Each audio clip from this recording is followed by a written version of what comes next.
engineers, one of the things that we have to do first is look at the specifications of our projects. When we're taking this exam on the principles of engineering, we need to do the same. We need to review the specifications for the exam. Here on this slide, we see the exam specifications for the Principles of Engineering exam as it is administered by the National Council of Examiners for Engineering and Surveying, which is also known as NCEES. Now, as we know, the breadth portion of the exam is divided into few different main topics. So for this lesson, we're going to focus on the hydraulics and hydrology topic. In the exam, in the breadth portion of the exam, you'll have to solve for 7 problems, which is about 18% of the total 40 problems in the breadth portion of the exam.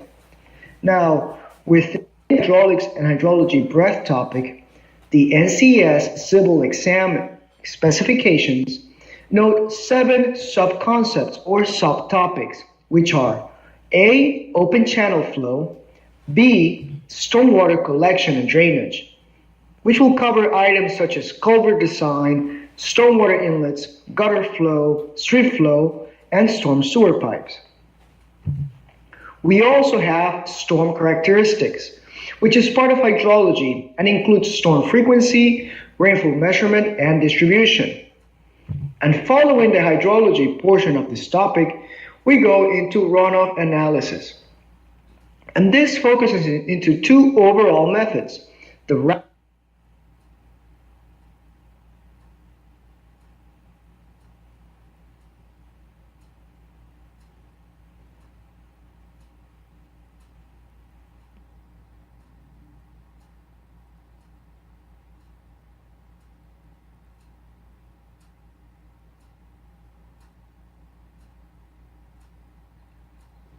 method, and the SCS, which is the Soil Conservation Service method, which also includes the application of using hydrographs and how to calculate the runoff time of concentration.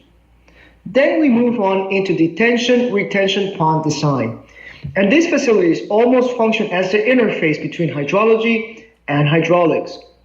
Now when we start getting into hydraulics, we're going to cover pressure conduit or pressurized conduit, and that includes systems like single pipe, force mains, which will focus in solving using the Hazen-Williams equation and the Darcy-Weisbach equation. And the Hazen-Williams and Darcy-Weisbach equation, what they focus on is on the calculation of major losses. Plus, we're also going to review how to evaluate for minor losses. And the last subtopic or subconcept within hydraulics and hydrology is the energy and the continuity equation, which is also basically covering the Bernoulli equation and the continuity equation, which is a conservation of energy and a conservation of mass. Now, what you see on the second column here in the slide are the specific chapters which is within CERM that you can find these concepts being discussed. Open channel flow is covered in CERM chapter 19. Now let me highlight the main hydrology topics: storm characteristics, runoff analysis, and stormwater collection and drainage. They're focused and covered in CERM chapter 20 as detention and retention ponds. Now the hydraulic concepts such as pressure conduit, those are covered from chapter 15 all the way through chapter 17. And of course, at the end, chapter 17 also focuses in the concepts of the energy and the continuity equation. Now, these are the exam specifications given by NCEES. So of course, they show some weird items such as telling us that the energy and or the continuity equation. The reason for that and or is they may test you only on the energy equation, they may test you only on the continuity equation, Or NCS may have a problem that you need to use both the energy and the continuity equation to solve. That's why they have these and or items within their specifications. Now, these are specifications in overall topics. They do not list for the breadth portion of the exam.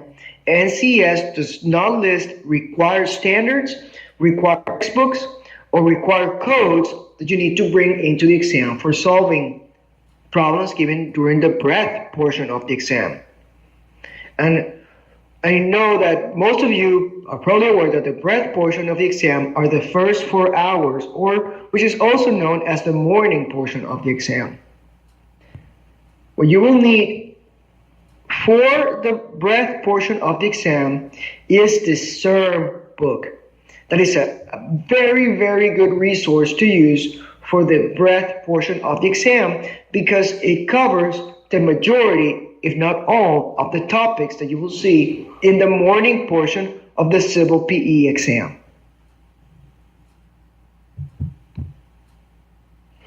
Moving on into our next slide, we're going to see what is our lesson overview for this first hour. And within that topic, let me mention this. The hydraulics and hydrology lesson is going to be covered in about 4 hours. And these 4 hours are divided into 4 different videos so that you can watch 1 hour videos or approximately 1 hour videos at your convenience instead of having to watch a full 4 hour segment. Now, our lesson overview is going to focus on first the energy and the continuity equation.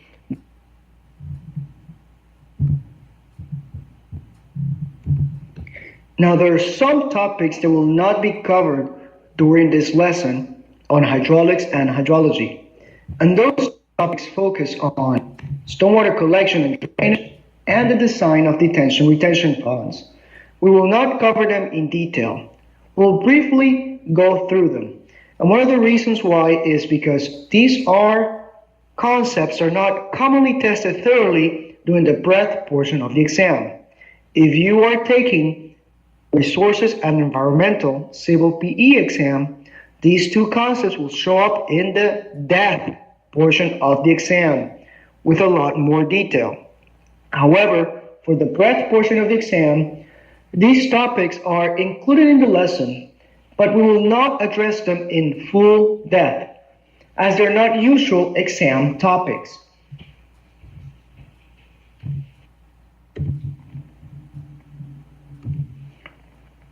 For this lesson, it is important to understand that what we are covering through this 4 hours of the lessons on hydraulics and hydrology is to help you refresh on the overall material that you have seen through your college coursework and through your professional experience. Of course, we do not have the time to go into the detail of covering 4 years of college theory plus 4 years of engineering practice. The intention of this lesson is to guide you through refreshing on the theory and identifying areas where you're strong on and areas where you're weak on. As you'll see throughout the lesson, we will provide you with details on chapters that you can read on the SERM to help you reinforce areas that you're weak on. So having said that, some of the prerequisite basic knowledge that's required to have a good pace through this lesson is basic calculus and basic hydraulic concepts.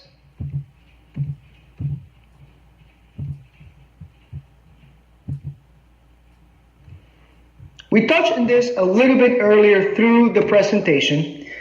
NCES has not adopted any codes or references or guidelines or books that are relevant to the topics covered in this lesson. And this is common throughout the breadth portion of the Civil PE exam.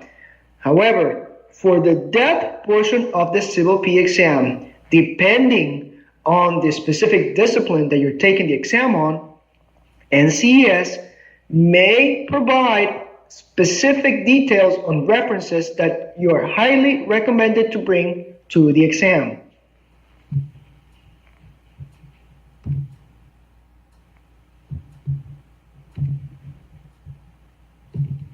So what books are we going to use in this lesson? Well, the main book we're going to use is the CERM, which stands for the Civil Engineering Reference Manual for the PE exam. The CERM book is a very comprehensive reference to have for the breadth portion of the civil PE exam. All formal tables, figures, and equations that we'll review come directly from the CERM unless we reference otherwise through the slide or the instruction. As a personal note, I will say that the CERM book is not only an excellent resource for the breadth portion of the exam, but it's also an excellent compendium of civil engineering topics that you can use during your professional life. I remember when I was working in land projects, one of the few things I had to do once or twice a year was the design of small gravity walls, maybe 1 or 2 feet tall. And what I will use to help me refresh on the theory of gravity wall design was the CERM book. So even though you might have purchased this book to help you prepare for the PE exam, it is an excellent compendium of all the civil engineering topics, so you can always use it during your professional life, especially if you're going, for example, let's say into a presentation or into a meeting, or you're preparing some background on a project for topics that you have not worked on a day-to-day basis. The CERM is a good resource to help you refresh on those topics. So that's why it's one of the books that I have in my professional library for my consulting work. And I highly recommend my peers and friends and colleagues to also keep their copy of the CERM. And so far, I have not met an engineer that does not have a copy of the CERM in his professional library.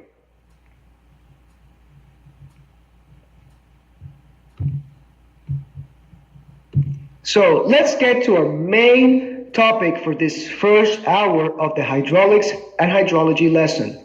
We're going to cover the concepts of the energy and the continuity equation.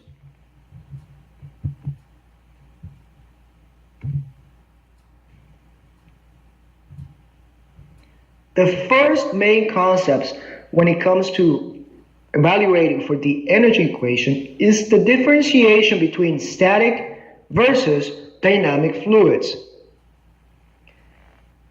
Static fluids are focused on one key principle, that the velocity is zero at all points. Let me illustrate it with this graphic that we see on the slide. First, we see that this is let's say like a retention pond or a basin or a glass of water where water is not going anywhere. So if the fluid is static, you will see that the velocity is going to be zero at the surface, the velocity is going to be zero at the bottom, the velocity is going to be zero at any point in the middle of the fluid, and the velocity is going to be zero at any point throughout the fluid. So that is the key of a static fluid, that the velocity is zero at all points within the fluid. Now, if we look at a dynamic fluid, the difference is clear.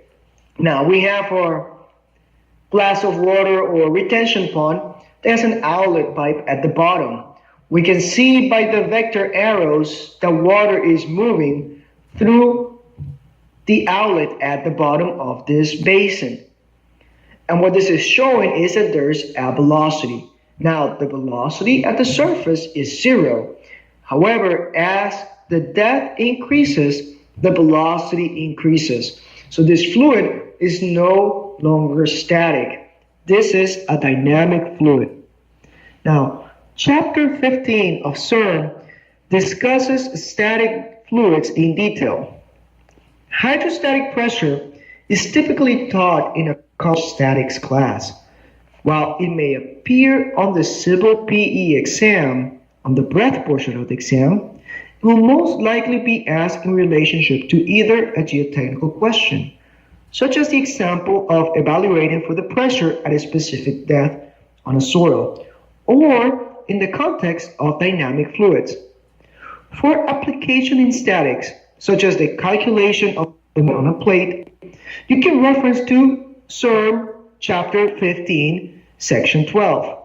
Now, the principles for geotechnics or fluid dynamics will be equally applicable if you're tested on these concepts of static fluids.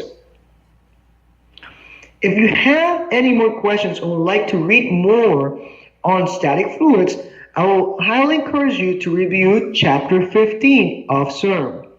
Now, when it comes to dynamic fluids, is the portion that will be more than likely tested, specifically on the breath portion of the exam. So we're going to cover these on the lesson, a little bit later on the lesson, in detail.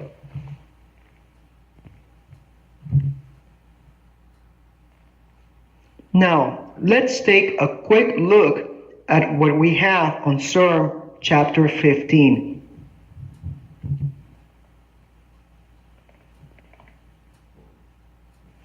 SERM Chapter 15 is your resource when it comes to fluid statics. Now, there's some concepts here which are basic, such as the pressure measuring devices, manometers, hydrostatic pressure. If you're tested on the P exam, one of the concepts you might be tested on is on hydrostatic pressure.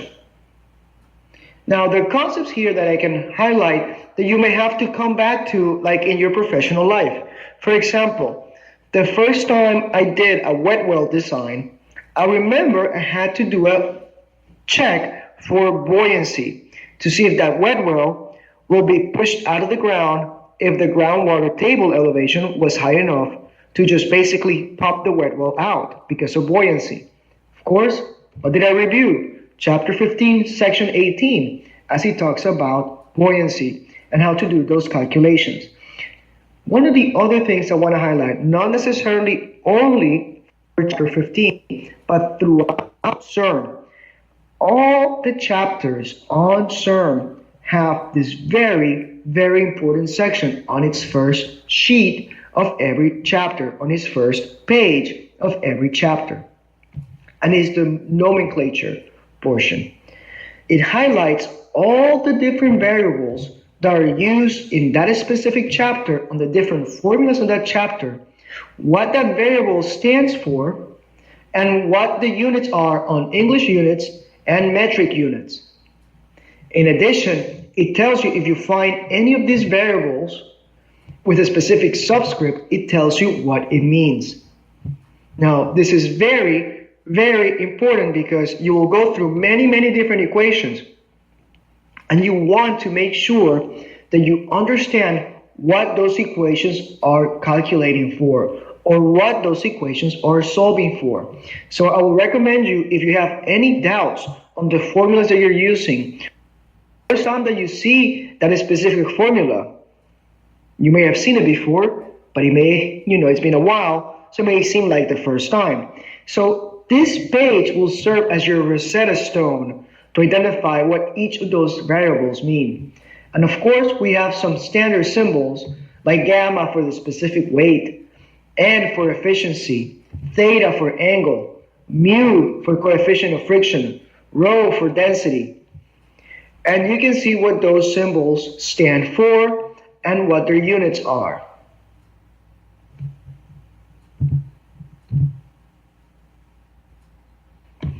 Now, let's switch back to dynamic fluids.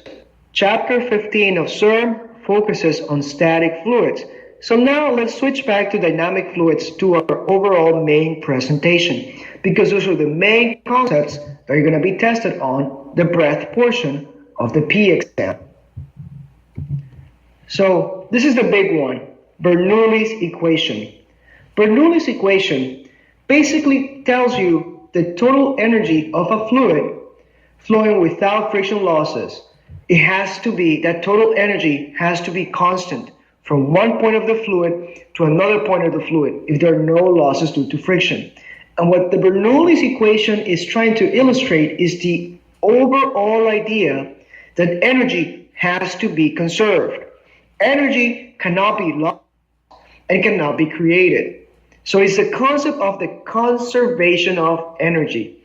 That's why the total energy of a fluid is going to be the same at specific or different points within the fluid. Now, Bernoulli's equation is applied in the case of dynamic fluids where static laws cannot be applied. And the reason why is because the energy has when it comes to hydraulics, three different components that allow to calculate for and solve for dynamic fluid problems.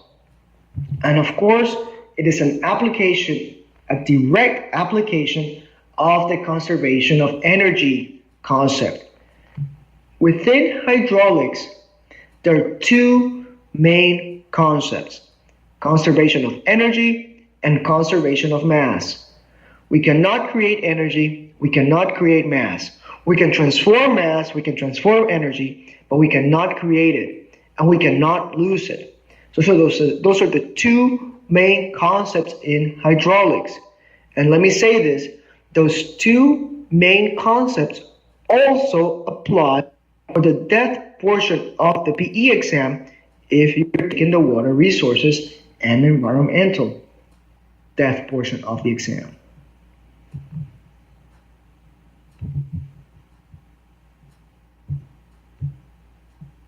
And here we see Bernoulli's equation. When it comes to hydraulics, the total energy, or E sub T. Let me zoom in into this equation so we can see it big on the screen. E sub T is the total energy. And the total energy in hydraulics is calculated as a component of three different types of energies. E sub P is the pressure energy. E sub V is the velocity energy. And E sub C is the elevation energy, or the potential energy. The velocity energy is also known as the kinetic energy, kinetic symbolizing movement. And here lies the key. If we can estimate the velocity, then we can solve for dynamic fluids. Remember the difference between static and dynamic fluids. Static fluids have zero velocity. Dynamic fluids have a velocity, and the velocity varies. Let me take you back to that first image that we saw. Remember on that tank that had that outlet at the bottom, the velocity at the top of the tank is zero, and the velocity at the bottom of the tank is more than zero, is the highest velocity throughout the tank. So you can see how the velocity varies. And what we can use to solve for that ever-changing velocity is the concept that the energy throughout those different steps in the tank has to remain constant, has to be the same. And that is the total energy, the summation of the pressure energy, the velocity energy, and the elevation energy has to be equal at all points throughout that tank, or throughout that pipe, or throughout that water distribution system. Now, we can divide the pressure energy and velocity energy and elevation energy into these different components. We have the pressure divided over the density, the velocity squared over 2, and we multiply the elevation where that fluid is times the gravity. We can then convert this and divide it by the gravity constant. And you can see a little bit more detail of this on equation 16.5 of CERN. It is important to understand that the energy in the pipe is constant.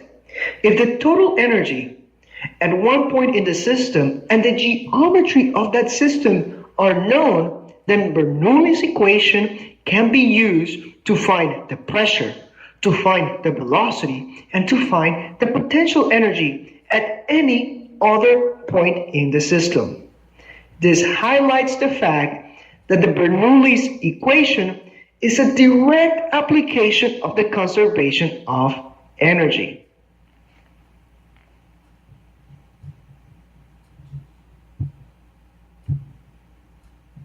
Now let me get back to a 5th-page zoom so we can see the totality of our next slide.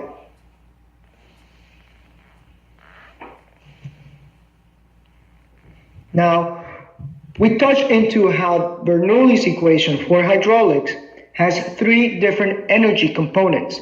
And when we add those different components together, we get a total energy. And it is that total energy that has to be equal throughout that fluid, throughout the water distribution system, throughout that tank, throughout the system.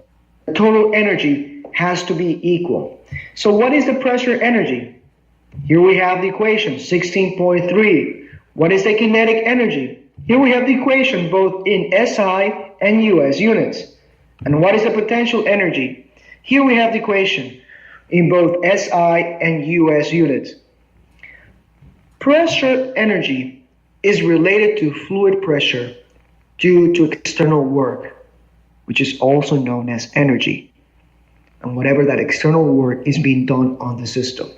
So if you are compressing a fluid, then it means that act of compressing the fluid is adding some pressure energy into the system. So think of if you have a piston putting pressure and trying to compress a fluid, then that pressure that the piston is putting into that pipe is creating pressure energy. Kinetic energy is related to the motion of the fluid, the velocity of the fluid. How fast that fluid is going, the faster it goes, the higher the kinetic energy. Please note on the main components of this energy equation, the velocity is elevated to the square. So the higher the velocity, the higher the energy.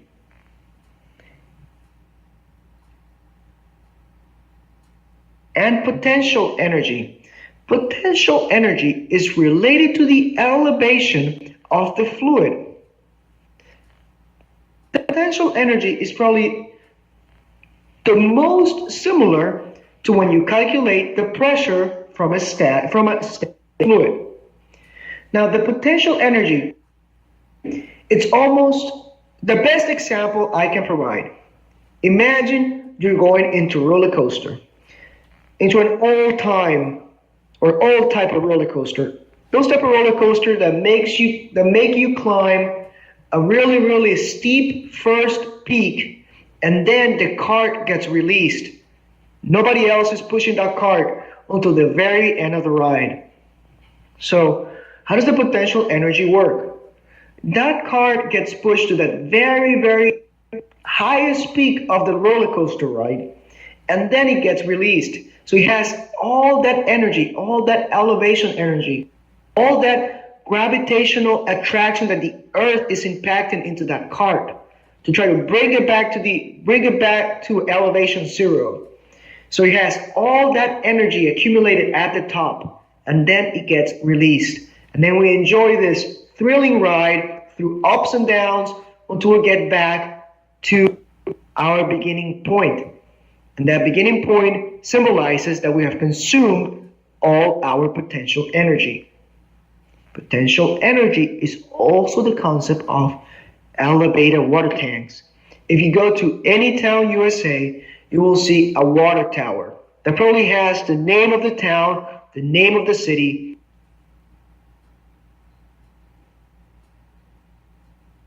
and perhaps a symbol of the city stenciled on the walls of the tank. Now, that tank is elevated so that water can get almost like a roller coaster ride, a free ride based on potential energy to provide the energy that's needed to supply our water distribution system.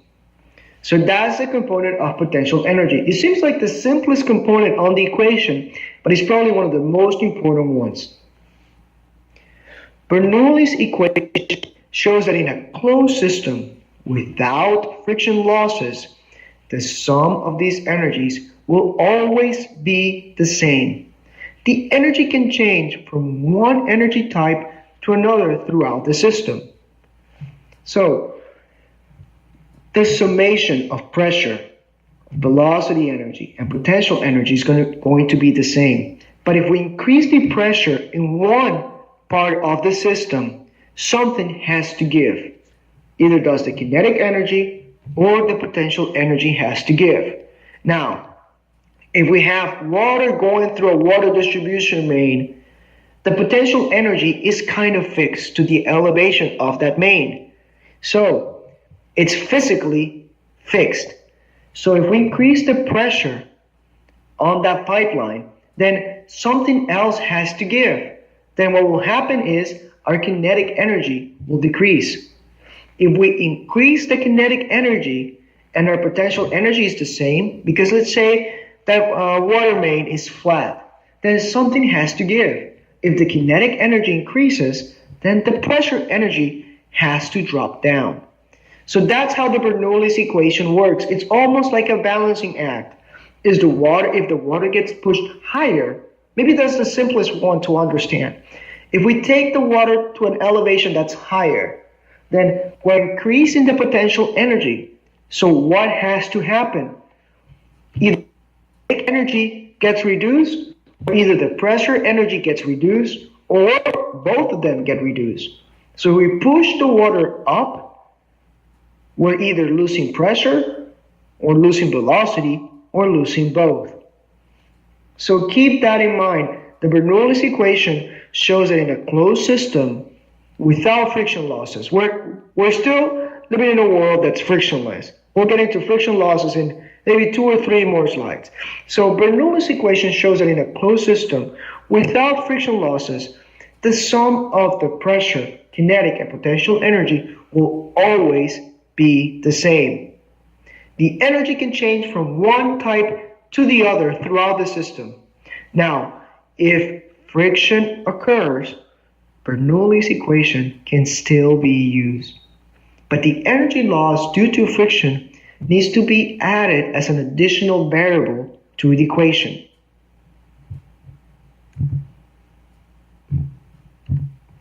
Here's the direct application into hydraulics of Bernoulli's equation. We have 1 point, point 1 and point 2. We have the pressure at 1, then we have the pressure at 2. And we have the elevation of 1, and then we have the elevation of 2.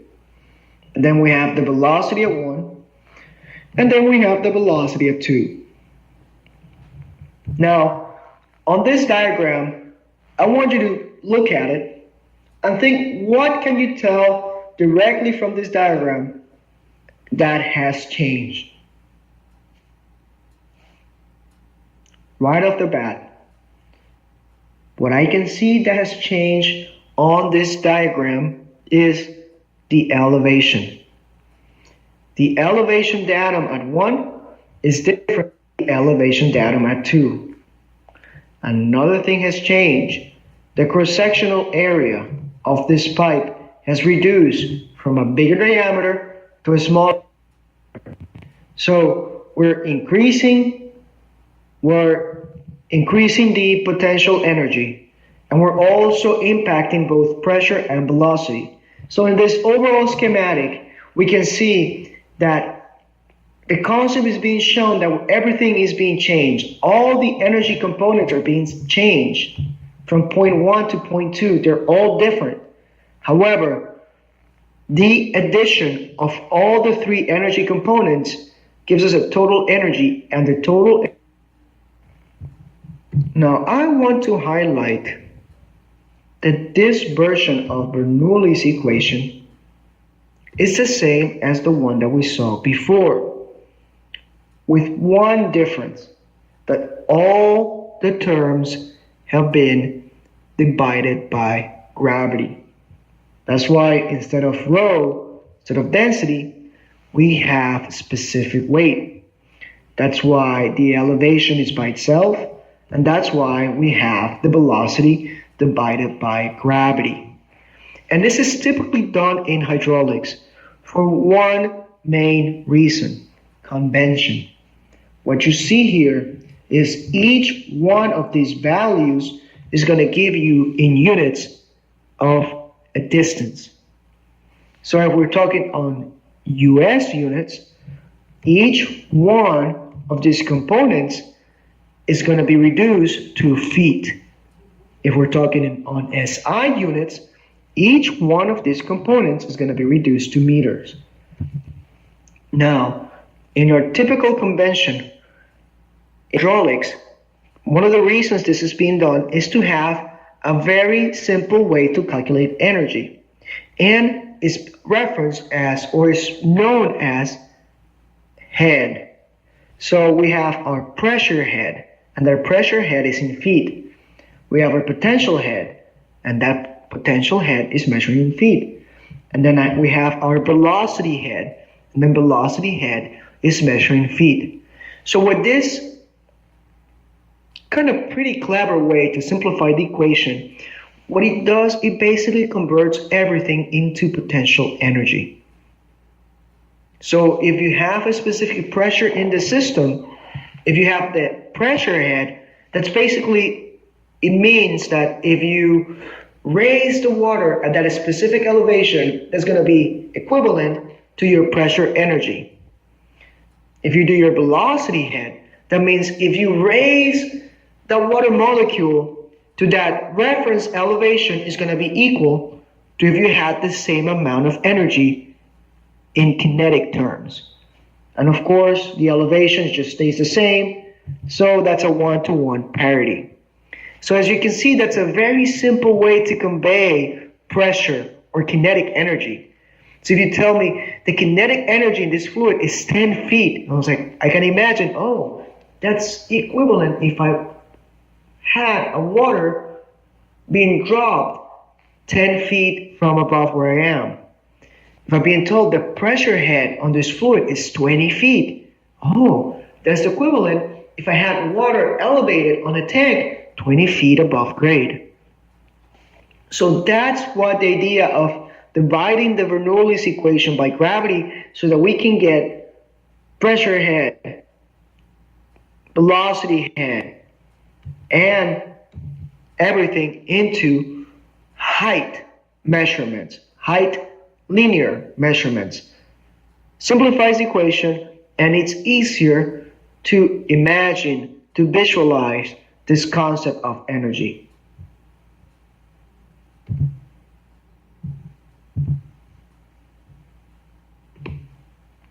Now, Bernoulli's equation can be applied almost globally in hydraulics, but that doesn't mean the equation does not have some limitations, and those limitations come in the form of assumptions. So here are some of the key assumptions within the application of Bernoulli's equation. Now, I point this out not because you will put them into practice in solving a mathematical problem in the exam. It's shown here because you may be tested on these concepts on the exam on the form of a theoretical type of problem. So these are key concepts that may not be tested mathematically in the exam, but you can get one of those theoretical type of one of those theoretical type of questions in the exam. So let's go through the assumptions on Bernoulli's equation so that you can have that under your belt. First, Bernoulli's equation is used for incompressible fluids. It means that you can put as much pressure as you want on this fluid, and you will never be able to make it reduce its volume. It will always maintain its volume. And Bernoulli's works so well for hydraulics because when we're dealing with hydraulics, we're dealing with water. And water, or watery liquids, are incompressible. What that translates to is the pressure may vary through the fluid, but the volume in the fluid will stay the same. And that's what makes the density of the fluid to remain constant along the streamline. Let's think about this. The density remains constant. But what is the density? It's a relationship between the mass and the volume.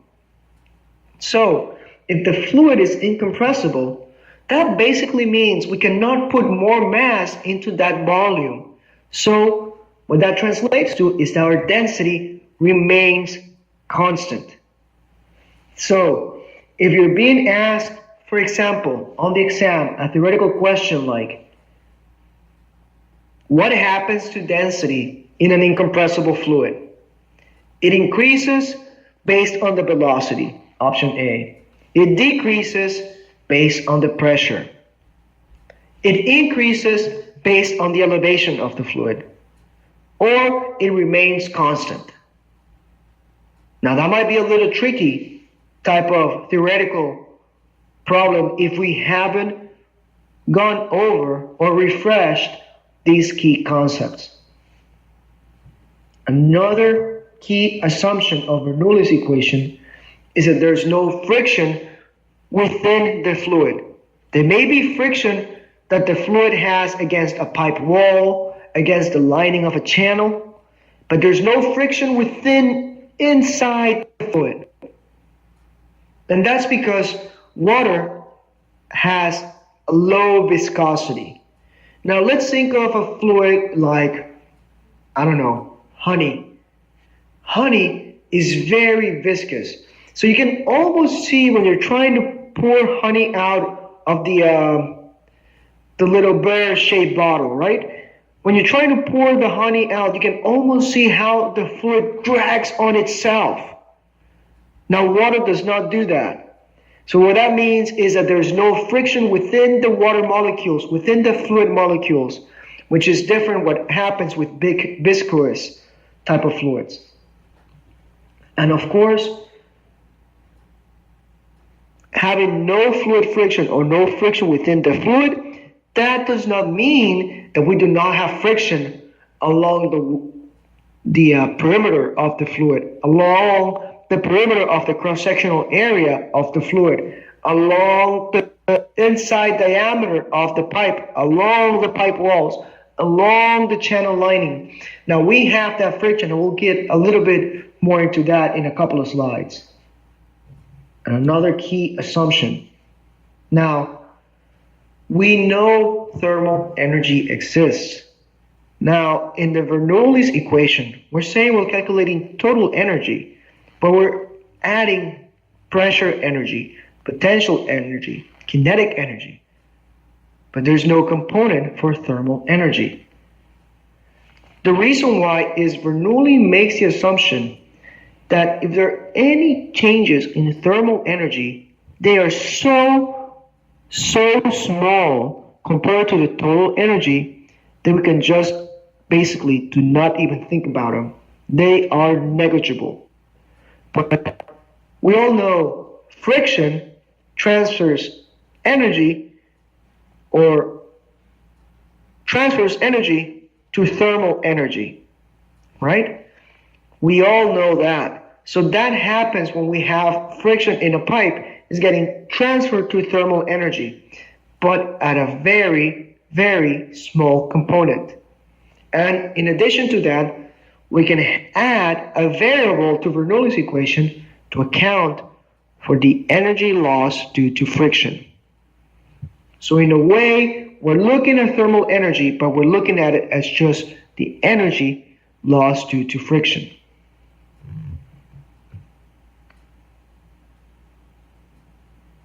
Now, within SERM chapter 16.5, you will see a little bit more in details on these first three assumptions on Bernoulli's energy equation.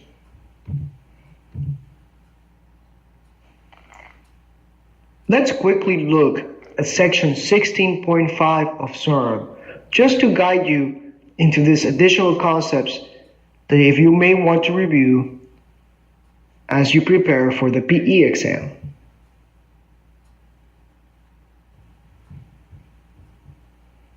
Now, Bernoulli's equation, what I want to highlight here is this little fact that Bernoulli's equation is valid both for laminar and turbulent flows. Now, however, the original research by Bernoulli assumed laminar flow. When we use the equation for turbulent flow, it may be referred to as the steady flow energy equation, instead of the Bernoulli equation. And we can also use this equation when we calculate and design systems for gases and vapors if we keep that incompressibility assumption valid.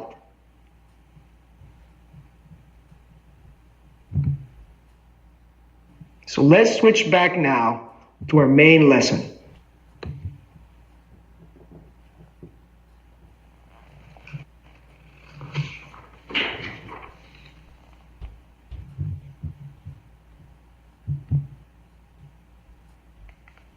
Now here are some additional assumptions within Bernoulli's equation. The velocity at the free surface of the fluid, and the free surface means if that fluid is open to the atmosphere, the velocity at that free surface is equal to 0. The pressure at that free surface is equal to 0. If we have this system open to the atmosphere, both the pressure and the velocity at that top layer of the fluid is going to be 0. And most important, the continuity equation applies for the fluid. The continuity equation